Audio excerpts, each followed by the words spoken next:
நான் இயக்கிய 4வது குறும்படத்தின் ஹீரோ. நான் இயக்கிய 4வது குறும்படத்தின் ஹீரோ. அப்பாவின் சொத்து அதிக பார்வையாளர்களை கொண்டு யூடியூபில் இன்றும் நடந்து கொண்டு ஓடிக்கொண்டிருக்கிறது. திரு எல்லோரும் செல்லமாக இருக்கிற GS என்கிற சுப்பிரமணியன் அவர்கள் உரையாற்றுவார்கள்.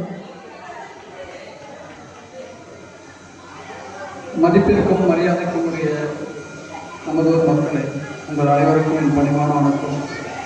நண்பர் ரமேஷ் அவர்கள் இந்த படத்தை மிகவும் தரமாக கதை எழுதியிருக்கிறார்கள். நான் சிறுவயது முதலே நிறைய நாவல்கள் படிப்பது வழக்கம் உண்டு. ஆனால் எத்தனையோ நாவல்களிலும் இது போன்ற ஒரு கிரைம் ஸ்டோரி வந்ததே இல்லை என்பதை பணிவோடு தெரிவித்துக் கொள்கிறேன். இந்த படம் வெளிவந்தால் தமிழக திரையுலகில் மிக பெரும் மாற்றத்தை ஏற்படுத்தும் என்பதை நான் முழுமையாக நம்புகிறேன். இங்கே வருகை தந்திருக்கும் ஜெய்சங்கர் ராமன் சார் அவர்களுக்கும், திரு யோகிராம் சார் அவர்களுக்கும், திரு ரமேஷ் கண்ணா சார் அவர்களுக்கும் நன்றி தெரிவித்துக் கொள்கிறேன். நன்றி, வணக்கம்.